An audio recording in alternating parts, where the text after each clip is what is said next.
आदरणीय पूजनीय प्रकाशमणि दादी जी के साथ मेरा कुछ अनोखा अनुभव, सुहावना अनुभव इस संगम युग की अमूल्य घड़ियों में जो प्राप्त हुआ है वो आप सबके साथ शेयर करना चाहती हूँ। वैसे मैं 1968 में बेंगलोर में ज्ञान में आई। दादी हृदय पुष्पा के साथ 1 साल रही। साकार में बाबा था। बाबा के साथ पत्र लिखने का और बाबा से पत्र द्वारा जवाब, टेप द्वारा जवाब मिलता था। उससे हम सब बहनें बहुत खुश होते थे। अचानक ड्रामा अनुसार 69 में बाबा व्यक्त हो गया। साकार बाबा को मैं देख नहीं पाई। उसका थोड़ा मन में बहुत दुख का हो या शक का हो, ऐसा कुछ हुआ था। उसकी पूरा वाश किया हमारी बड़ी दादी प्रकाशमणि, क्योंकि 69 में जब हम बाबा से मिलने गए मधुबन में, बाप दादा से मिलके, दादियों से मिलके बड़े खुश होके आए। उसी घड़ी मधुबन में कुमारियों का भी बट्टी था। पहली कुमारियों का बट्टी या ट्रेनिंग था, प्रैक्टिकल और थियरी। उसमें हम लोग जब मधुबन गए तब तक प्रैक्टिकल पूरा हो गया था।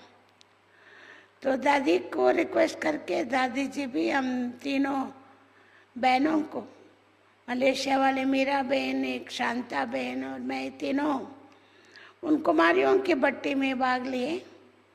1 मास ट्रेनिंग लेके वापस बेंगलोर आए।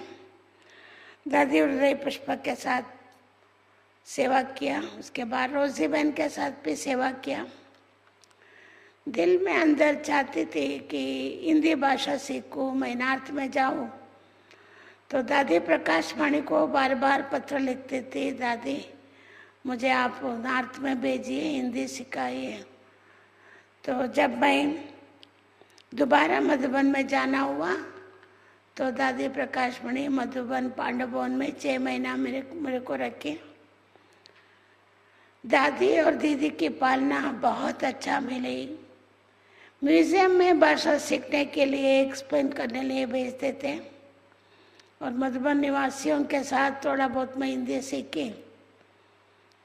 आखिर 6 महीना पूरा किया तो दादियाँ, प्रकाशमणि दादी, जानकी दादी, शिलेंद्र दादी बेंगलोर मैसूर चक्कर लगा के दादी प्रकाशमणि मुझे मैसूर भेजने का तय कर लिया।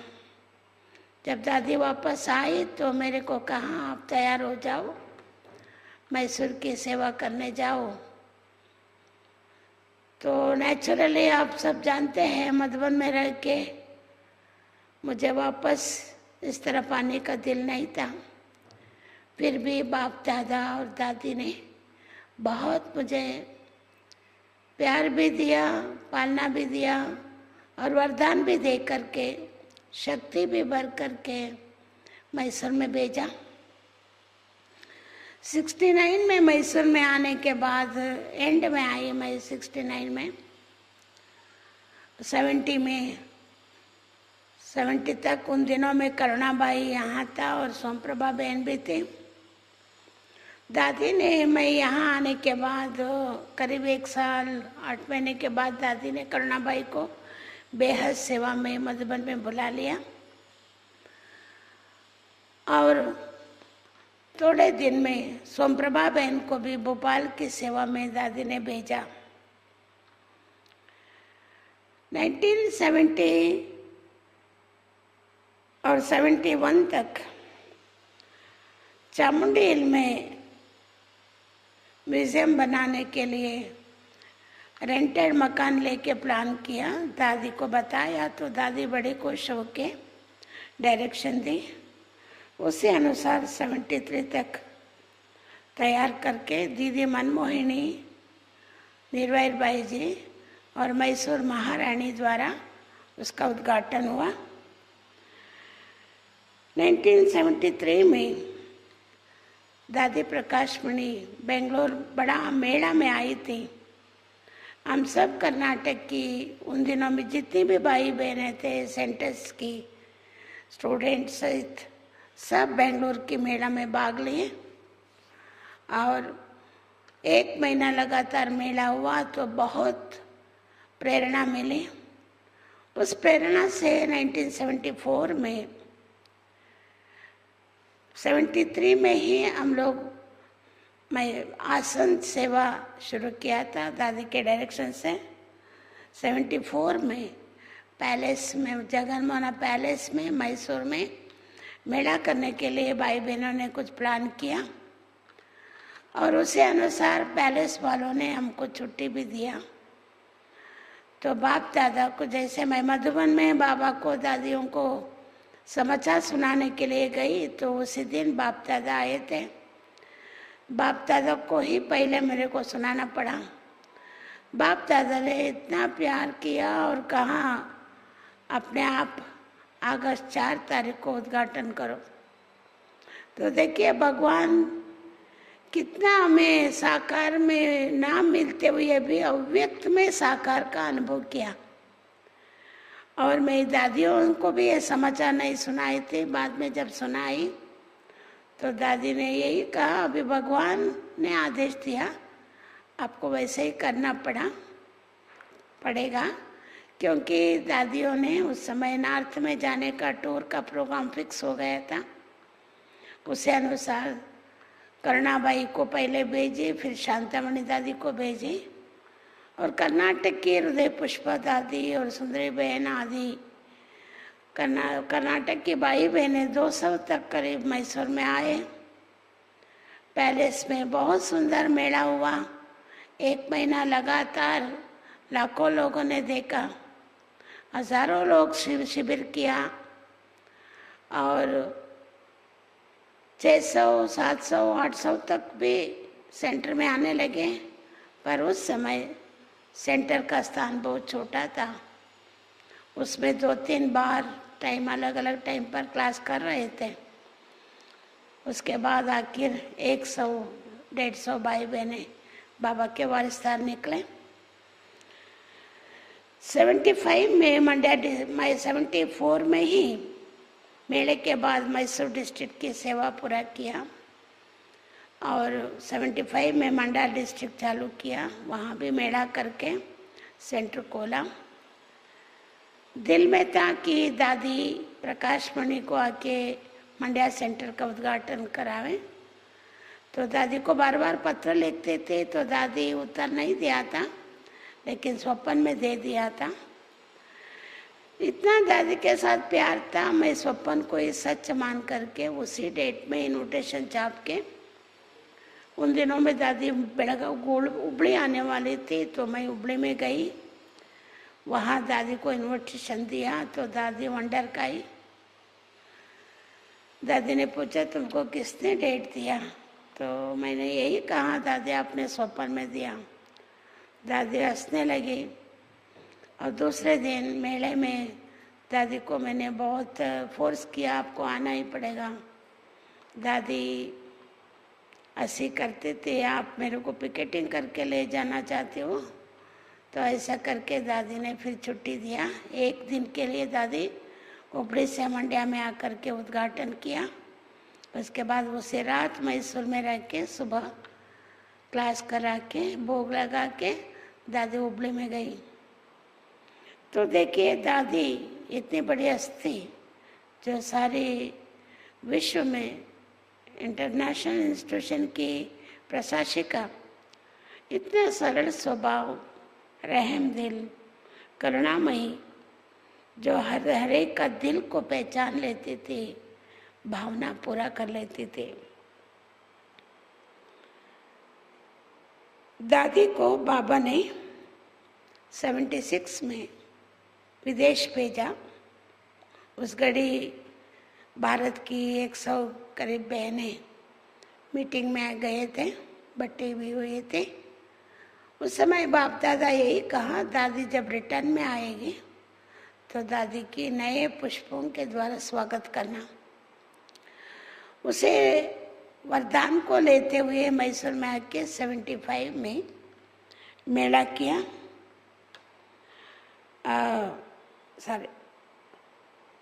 76 में मेला किया और मकान भी लेके सेंटर खोला। दादी आकर के उद्घाटन के लिए सब कुछ तैयार किया, लेकिन दादी 3 मास लगातार सेवा करके दादी का तबीयत थोड़ा नीचे ऊपर हुआ था। बड़ों ने तय किया था दादी को केवल राजधानी में भेजना है, पर मुझे दादी के प्रति इतना दिल, इतना प्यार, दादी को मैसूर में कैसे भी आना है, ये संकल्प और योग बाबा के साथ लगातार चल रहा था। जब दादी को मैंने दिल्ली में फ़ोन किया तो दादी बड़ी खुशी से कहा, लक्ष्मी मैं तेरे पास आ रही हूँ। तो मेरा दिल में जो भी एक निराश का संकल्प था वो सब छूट गया। खुशी खुशी से रोमांच खड़े हो गए। दादी बेंगलोर आई तो मैं बेंगलोर में जाके दादी को प्यार से लेके आई। दादी आधा दिन ही मैसूर में आके नया सेंटर खोल के बड़े प्रोग्राम करके फिर दादी चेन्नई में प्लेन में गई। ऐसे ही दादी जी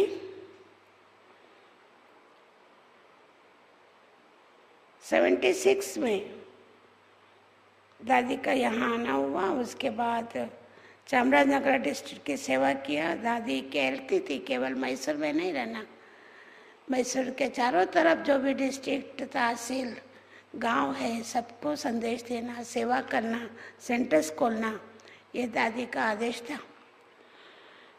1980 में कोर डिस्ट्रिक्ट की सेवा किया।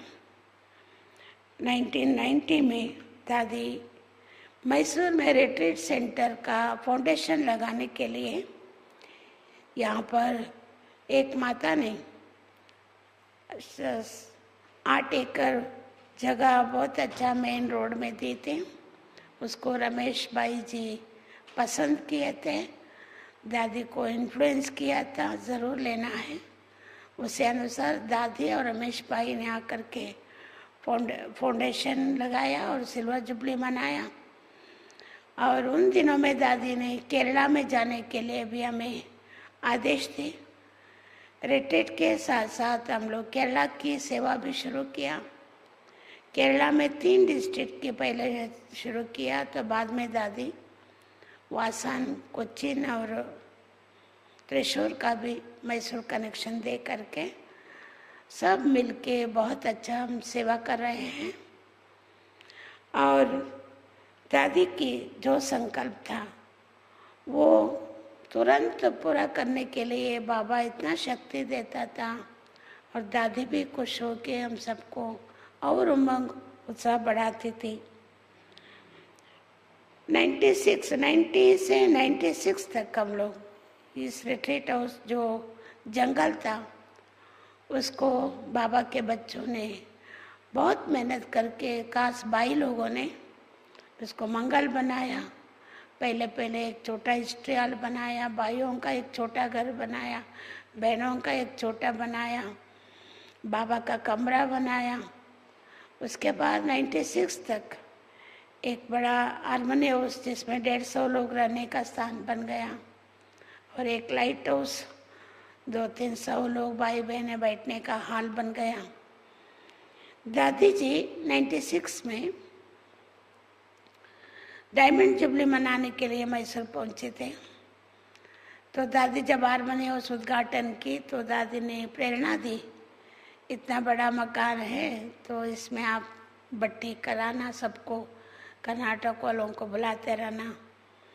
तो दादी के आदेश से तब से लेकर उसके पहले हम लोग जब रिट्रीट नहीं था तब अलग अलग स्थान में एकांत में जाए बट्टी करते थे, 3-3 दिन, 4-4 दिन। उसमें चंद्रमणि दादी, ब्रिजमोहन भाई जी, रमेश भाई जी आदि आदि बड़ों ने आकर के बट्टियाँ कराते थे। उन दिनों में ही हमारा सौभाग्य था। उसके बाद जब रिट्रीट हाउस हुआ हम लोग पहले 21 दिन का मौन बट्टी चालू किया। हमारे मैसूर सब जोन के सभी भाई बहन 2 साल तक 21 दिन का मोमबत्ती बहुत सुंदर अनुभव किया। मैंने खुद भी किया, दादी को समाचार दिया तो दादी उसी प्यार से जब 96 में मधुबन शांतिवन में डायमंड हॉल ओपनिंग किया, उसमें काश बुलाई। जब बाबा इनाग्रेशन करके मुरली सुना के स्टेज पर बैठे थे, दादी ऊपर गई तो दादी तुरंत बाबा के पास मेरे को बुलाई। मैं कंफ्यूज हो गई, दादी मेरे को क्यों बुलाती। सभी ने मेरे को उमंग बढ़ाया, लक्ष्मी तुम चांस नहीं गंवाओ, दादी आपको बुला रही है, जाओ। तो मैं तुरंत स्टेज पर गई। दादी बाबा को बोली, बाबा ये 21 दिन का मोमबत्ती करके आई है, इसका अनुभव सुनो। बाबा को क्या सुना, वो इतनी बड़ी सभा में 20,000 लोग बैठे हैं, दादियाँ बैठी है, बाप दादा मुझे दृष्टि दे रहा है। तो मैंने बाबा को यही बोला, बाबा दादी ने प्रेरणा दी, वरदान दी, उससे अनुसार बट्टियाँ चल रही है। मैंने भी किया तो मुझे बहुत अच्छा अनुभव भी हुआ, शक्ति भी मिली। तो बाप दादा मुस्कुराते हुए, दृष्टि देते हुए यही वरदान दिया, बच्चे तुम बट्टी करते कराते रहना। फिर बाद में आज तक, तब से लेकर आज तक 21 दिन का बट्टी चला, 14 दिन का चला, 13 दिन का चला, 10 दिन का चला, 9 दिन का चला, 7 दिन का चला, अभी 5 दिन का बट्टी। हर साल में 2-3 महीना यहाँ बट्टियाँ चलती हैं रिट्रीट में, और अनेक अनेक प्रोग्राम भी चलती हैं। तो ये दादियों की इस धरनी में आकर के, इस भूमि को पावन बना करके, हरा भरा बना करके हम सबको शक्ति दे के सेवा कराई। उसके बाद जब बाबा मधुबन में आया, सब जगह मेगा चल रही थी, तो हम हमेशा सोचते थे एक दिन के लिए इतना बड़ा खर्चा क्या करे, कैसे करे, सब सोच में पड़ते थे और करने का निश्चय नहीं करते थे। पर बाबा जब हमारा कर्नाटक की टर्न में हम सबको खड़ा हो के कहा, बच्चियाँ ये बाप दादा का दिल है, उमंग है, बाप दादा आप सबको उमंग दे रहा है, आप हिम्मत रखेंगे तो बाप दादा का हजारों गुना फल मिलेगा, मदद मिलेगा। ऐसे ही सचमुच उस घड़ी हमने बाप दादा के सामने दृढ़ संकल्प किया, बाबा ज़रूर हम मैसूर में मेगा प्रोग्राम करेंगे। तो यहाँ मेरे साथ सारे मैसूर के भाई बहनों ने भी संकल्प किया, बाबा ने हम लोगों को कहा है तो हमको ज़रूर करना। तो वंडरफुल अनुभव ये किया, सब भाई बहने मैं बिना पूछे सब लोग सब प्रकार का मदद किया। 6 महीना छोटे छोटे सेवा किया। उन दिनों में मैसूर यूनिवर्सिटी वालों ने एक बड़ा हॉल दिए थे, उनके साथ MOU हुआ था, उधर भी 6 महीना लगातार प्रोग्राम करके ये मेगा के मेला जहाँ पर किया, मेगा प्रोग्राम किया, उसी मैदान के सामने वो हॉल था। तो बहुत सेवा किया, 6 महीना तैयारी किया लाखों लोगों को इकट्ठा करने के लिए। उसके बाद 205 में बड़ा मैदान में बहुत सुंदर मेला अरेंज किया। बाप दादा का मदद और दादियों का सहयोग और विशेष प्रकाशमणि दादी का नज़र जो मेरे ऊपर पहले से पड़ी थी, और सारे मैसूर के भाई बहनों को दादी बहुत प्यार करके, शक्ति दे करके इतनी बड़ी बड़ी सेवा किया, मेरे पास वर्णन करने के लिए शब्द भी नहीं है, टाइम भी कम है। इसलिए मैं ऐसी पूज्य दादी को कितना सेवा कराइए। और भी दादियों ने, जैसे गुलजार दादी, जानकी दादी ने भी, रतनमणि दादी ने भी मैसूर की सेवा बढ़ाने के लिए उन्होंने अपनी पधारमणे से सबको वरदान दे के, आशीर्वाद दे के इस सेवा को बहुत बढ़ाए हैं। हम बहनों को भी शक्ति भरी है। मैं पूज्य प्रकाशमणि दादी जी को, मेरे को काश दादी ने बहुत पालना दी, अंतिम समय तक मुझे पहचानते थे।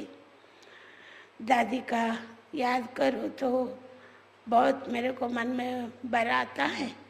पर दादी ने मुझे इतना पालना दी है, तो मेरा अंतिम श्वास तक जो दादी की पालना है, बाबा की वरदान है, उन सबको पूरा करने का ही मेरा दृढ़ संकल्प है। आज मैं ऐसे पूज्य दादी को कोटि कोटि अभिनंदन करती हूँ, नमन करती हूँ, वंदना करती हूँ। ओम शांति।